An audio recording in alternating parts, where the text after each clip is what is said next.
Are you ready for the truth? Bring it on! In this present crisis, government is not the solution to our problem.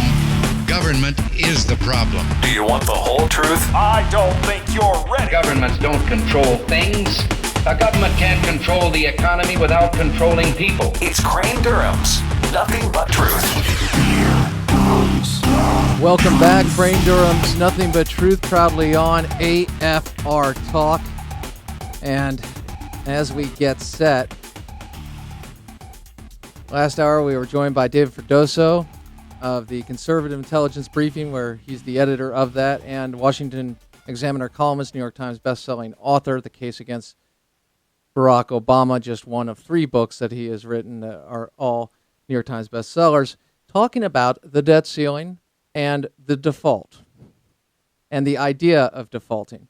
And we really extended that interview much beyond what we were planning on going, because David was making the case to say, yeah, we could go into, it would be selective default, but we could default because of the way the government is funded and the $440 billion in what we are going to see as part of bonds redeemed that we're going to have to pay out. So there's going to be a cash crunch, in essence, a money flow issue. And so that could lead to default. Selective default would be choosing to do so because you could raise the debt ceiling. Bringing up the point on the interest and being able to crack that particular part of it, which we have more than enough revenue, as we've seen. Well, David said, even in spite of that, you're going down a dangerous road, because what you're going to do is you're not going to be able to pay the entitlements because of, again, the cash flow issue. And then we talked a little more about the strategy, about going about defunding Obamacare and getting rid of the individual mandate for the year and treating businesses and individuals alike. So now we are talking with our good friend, Vice President of the National Taxpayers Union, Pete SEPP. And Pete got a different point of view coming from David Freddoso, Washington Examiner, Conservative Intelligence Briefing editor, conservative as they come, certainly. Had disagreements with the strategy early on. But my question to you is, I'll throw it to you. Is it possible for us to default on our debt, as what we are speaking to and people are mentioning more and more, if we do not raise the debt ceiling? Only if the United States Treasury chooses not to prioritize payments on interest toward existing debt obligations and fails to roll over those obligations. So technically, it is possible to be in a default situation, but those are political choices. There is plenty of room for debate over what kind of authority the Treasury actually has to do this. Treasury secretaries say, nope, we cannot possibly make that kind of prioritization. Those are choices of Congress. We refuse to do it. They cite research from, for example, the Congressional Research Service saying this is so, that they don't have the authority. Well, the Government Accountability Office, which is another arm of Congress's research armada, has a different opinion and says, well, maybe they can do it. So there are differing opinions over just how much Treasury has in terms of latitude here. But Treasury is making clear that it doesn't have any. That's a political choice.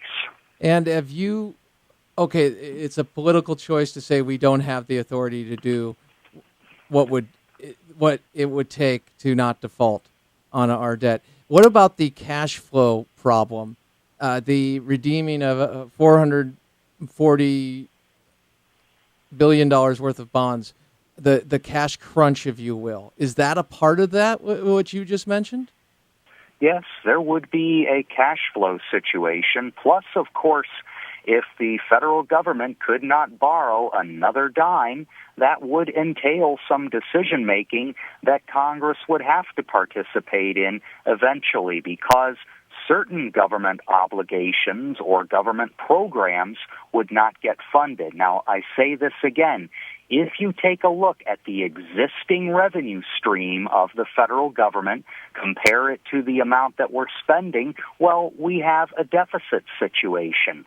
By some accounts, that's between $500 and $700 billion total for the upcoming fiscal year, maybe a little less if the economy improves. Well, that means if you can't borrow the difference, you will have to make decisions about what kinds of federal programs get funded. What can you do at that kind of level if you have to cut that amount of spending and you have to live by the revenues you're getting?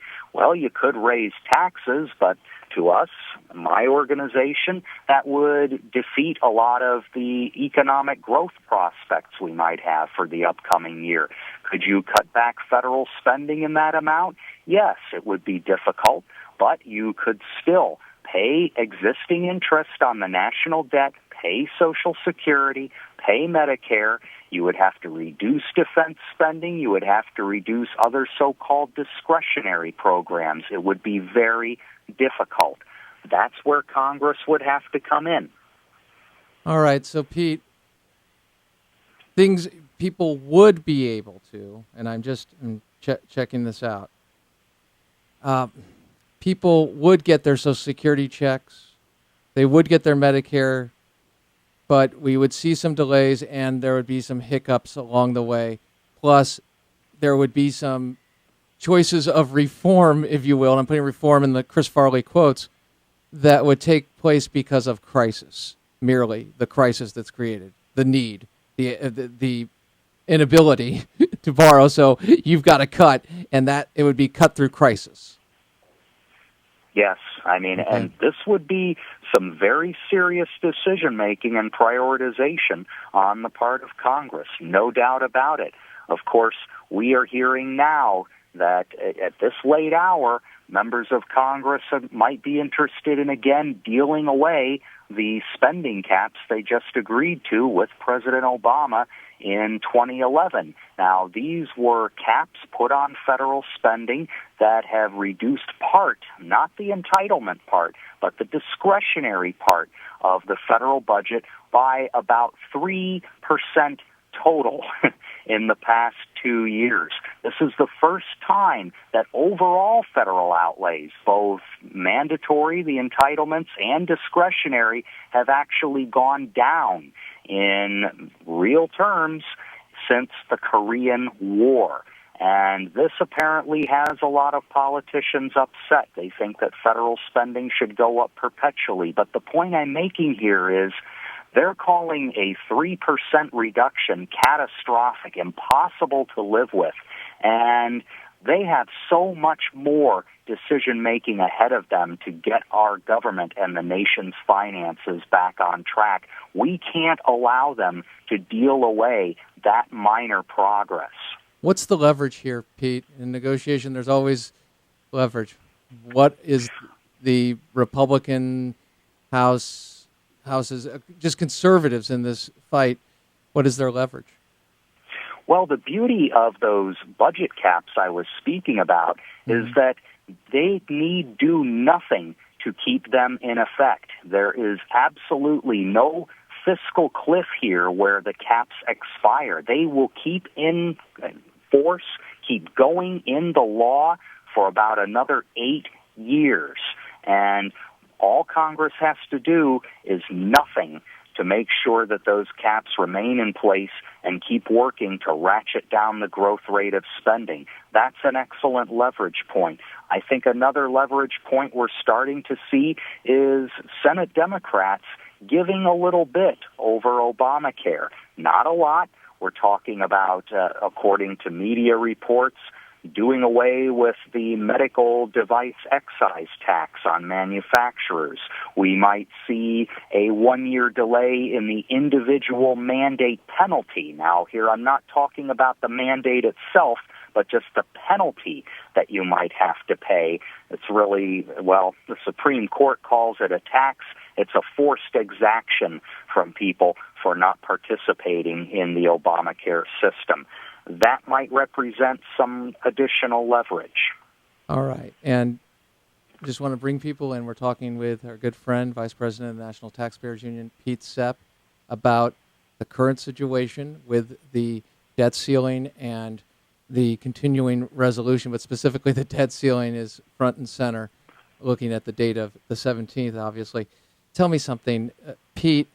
By the way, great job explaining and getting through all this, because it is in the weeds a bit. But as I pull things out, I think to myself, all right, well, in essence, they're holding their line on the current law when it comes to sequester. That's the key. That's their leverage. And when we highlight the problems with Obamacare, which everybody has seen, we have evidence that the glitches were in there for a reason, to hide the cost. We'll get to that in just a second. But I'm thinking, before all this, I'm thinking, you had Joe Manchin, you had some momentum at some point. You had Jon Stewart asking Kathleen Seville. I think that was a major moment. Maybe I'm wrong. You could say, Crane, no, that really wasn't. It was a blip.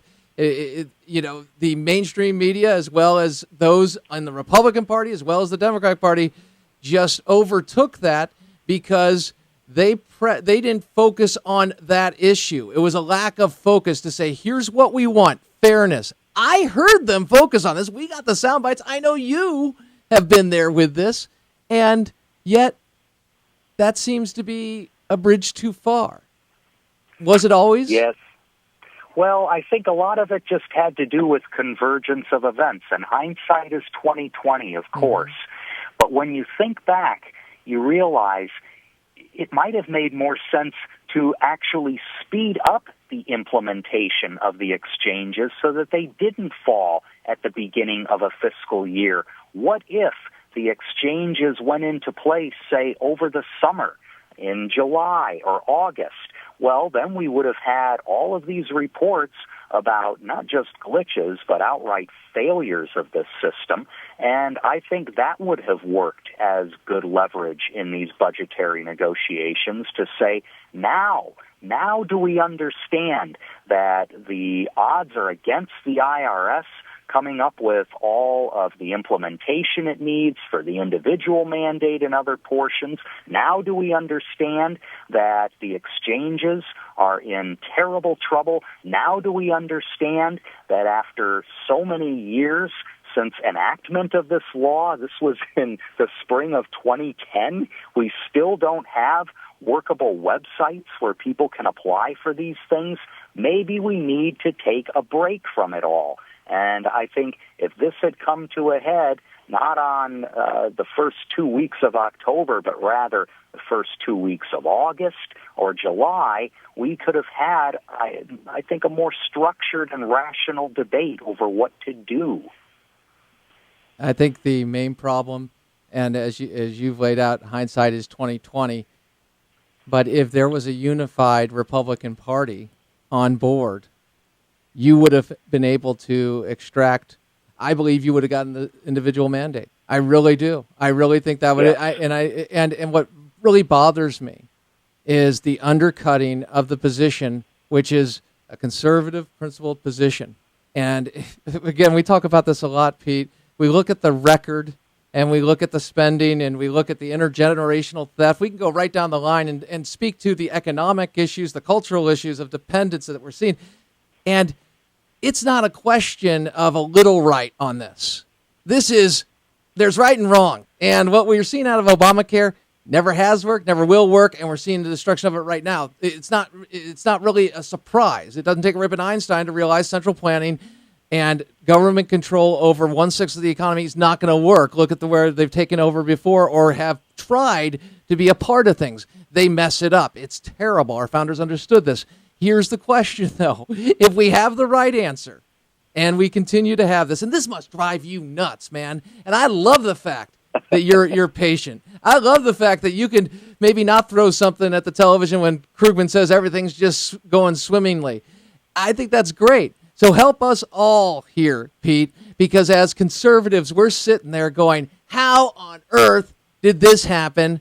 How on earth do we keep having the right answer, and yet people within the so-called the place for conservatives, and I'm not suggesting a third party, I think that would be disastrous, but place for conservatives are undercut, and yet we have the right answer. We have the record. We have the evidence. It's almost like guilty. We have it, and there's no conviction. Help us out, Pete. I still think it happens because of bad timing. I mean, most people were skeptical of government's ability to keep its promises to provide universal insurance coverage at a price that everyone could afford. Lots of people wanted it, but very few people had faith in the federal government to actually provide it. And very few people wanted to pay the necessary amount to provide that kind of coverage. Well, those things take time to discover, as does all of these horrible, horrible breakdowns in the bureaucracy that many people could have seen coming, but still don't sink into folks outside the Beltway until they actually experience it, until it really happens to them and hits them in their wallets, hits them in their homes. That's happening now. And again, if we had had this occurring a little before the budget negotiations started taking place in earnest, I think we'd see a very different picture now, and we would have won on the individual mandate question. Great points. And how do you learn? What are the best lessons? The ones you learn when you lose. I'll tell you that. And it is so true. Whether it's boxing and football, whatever it is, you learn, oh, okay, yeah, I gotta fire the jab more. Otherwise, I'm not going to have a chin.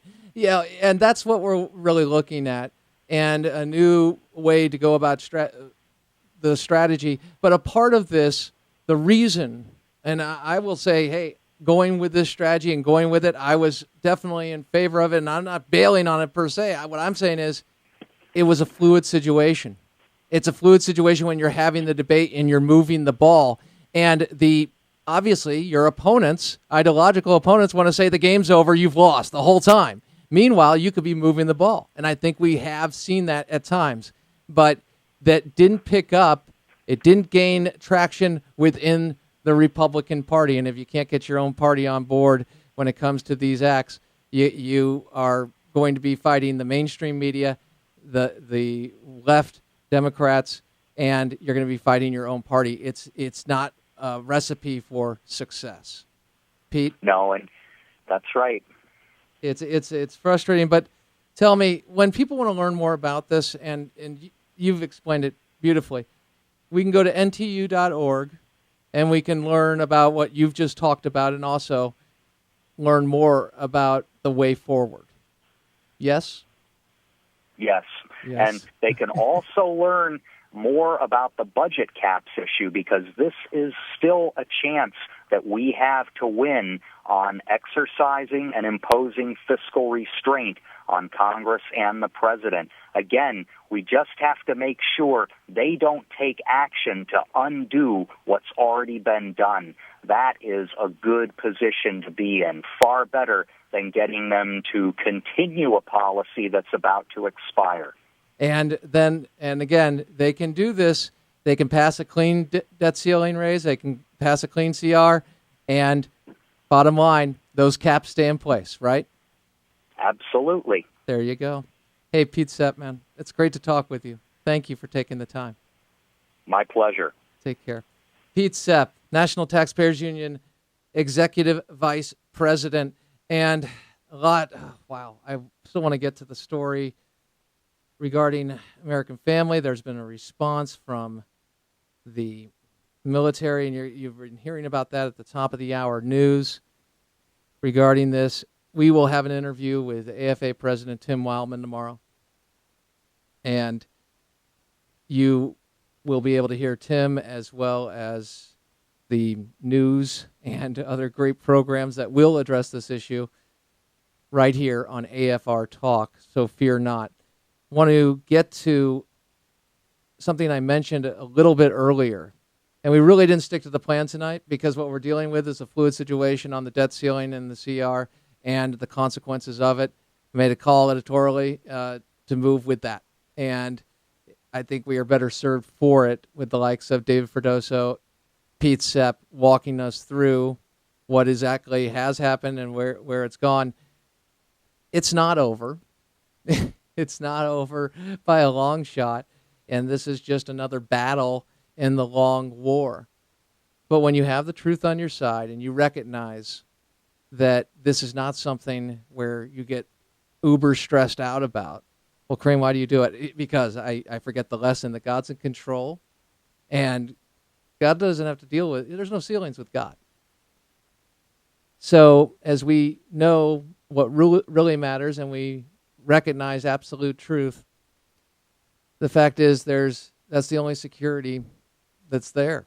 And it's funny because everything else is built on sand. Now, I say this because at the beginning of the broadcast, I talked about hate groups and the mischaracterization of AFA. I think Tim Wildman made a great point, by the way. What is the Army doing? They're supposed to be fighting foreign adversaries, enemies, and they're focusing on domestic groups. Well, I mean, what a great question. So, again, we'll talk to Tim Wildman, president of AFA and host of Today's Issues, heard here every day on the AFR Talk.